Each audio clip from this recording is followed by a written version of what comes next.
Bonjour, bonjour, bonjour. Nous vous souhaitons la bienvenue dans la chaîne VAD Excel.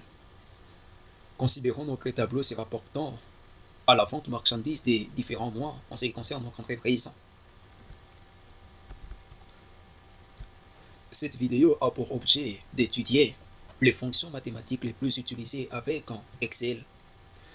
Lorsque nous parlons des fonctions mathématiques les plus utilisées, nous voyons simplement les différentes mesures que nous pouvons appliquer dans le cadre d'une suite de valeurs se rapportant à un phénomène donné. Par exemple, avec notre cas, les phénomènes sous-jacents et la vente des marchandises. Et ces données sont distribuées sur base des mois le plus élémentaire. Et nous pouvons utiliser certaines mesures extrêmement importantes. Par exemple, chercher la valeur du millier, identifier la valeur de la vente la plus élevée.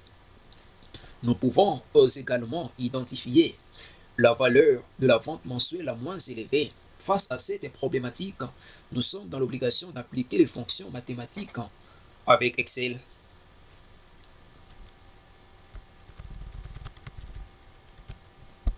Nous commençons avec total. Pour saisir total, nous allons utiliser la fonction somme.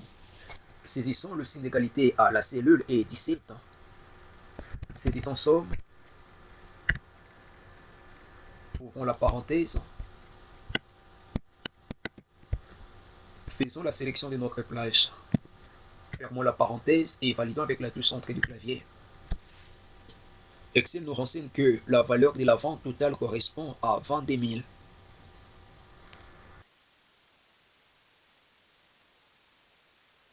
Concernant la moyenne, nous introduisons le signe d'égalité à la cellule E18. Nous saisissons la formule moyenne. Nous ouvrons la parenthèse. Nous sélectionnons notre plage des données. Nous fermons la parenthèse et nous validons avec la touche entrée du clavier.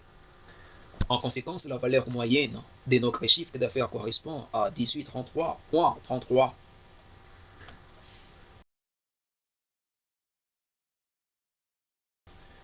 Le maximum nous renvoie à la valeur de la vente mensuelle la plus élevée.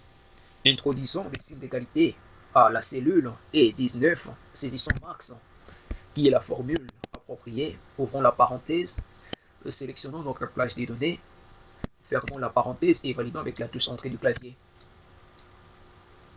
Excel nous renseigne que la valeur de la vente la plus élevée correspond à celle du mois de mars.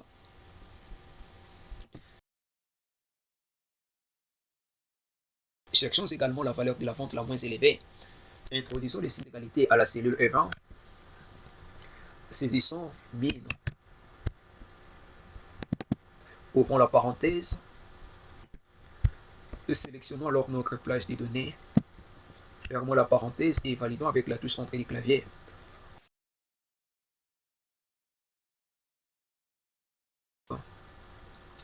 En présent, faisons le produit de notre plage des données. Introduisons le signe d'égalité à la cellule E21. Saisissons produit. Ouvrons la parenthèse. En sélectionnant notre plage des données. Fermons la parenthèse et validons avec la touche entrée du clavier. Nous obtenons alors nos données.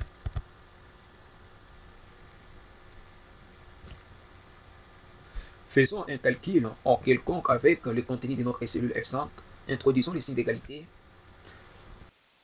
Cliquons sur le contenu de la cellule E5.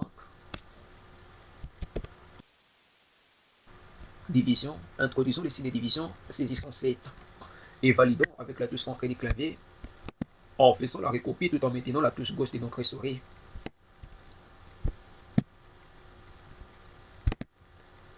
Introduisons le signe d'égalité à la cellule G5. Saisissons la formule arrondie.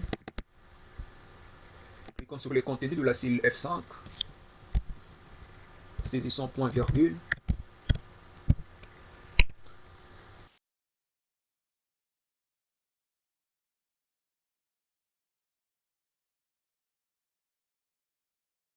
Introduisons la valeur à laquelle nous allons nous limiter lorsque nous allons arrondir le contenu de notre cellule F5. Fermons la parenthèse. Validons avec la touche entrée du clavier. Faisons la recopie tout en maintenant la touche gauche de notre souris. Introduisons le signe d'égalité à la cellule H5. Saisissons arrondi. Ouvrons la parenthèse. Cliquons sur le contenu de la cellule F5. Saisissons point virgule.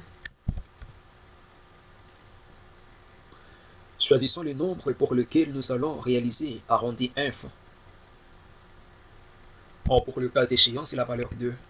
Fermons la parenthèse.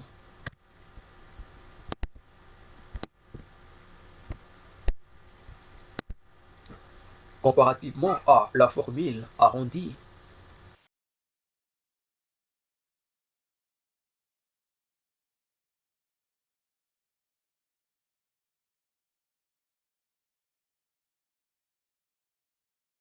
permet de réduire la dernière valeur décimale de notre valeur. Introduisons le signe d'égalité à la cellule I5. Saisissons arrondi sup.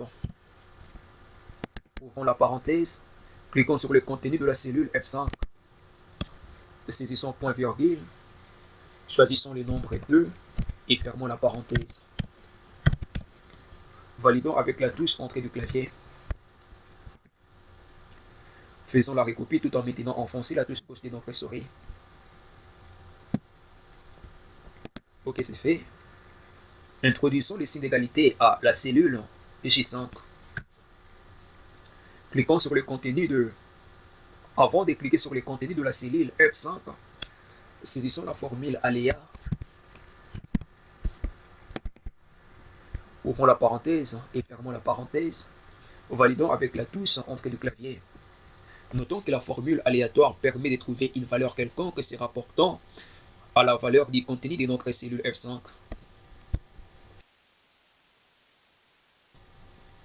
Faisons la recopie tout en maintenant enfoncé la touche gauche de notre souris de manière à ce que nous puissions obtenir des valeurs aléatoires pour les contenus de cellules restantes. Introduisons le signe d'égalité au contenu de la cellule K5.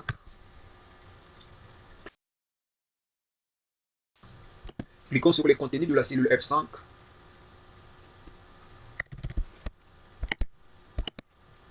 Introduisons le signe d'égalité au contenu de la cellule F5.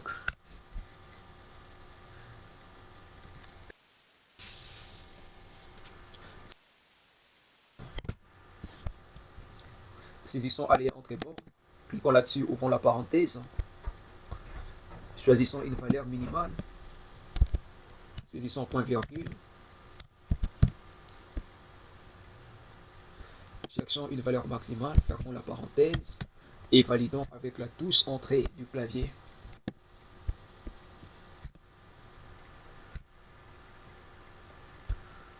Saisissons aléa entre bornes.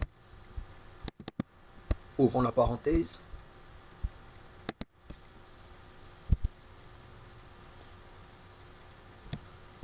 Saisissons point virgule. Fermons la parenthèse et validons avec la touche entrée du clavier. Ok, c'est P. Nous obtenons alors la valeur 953.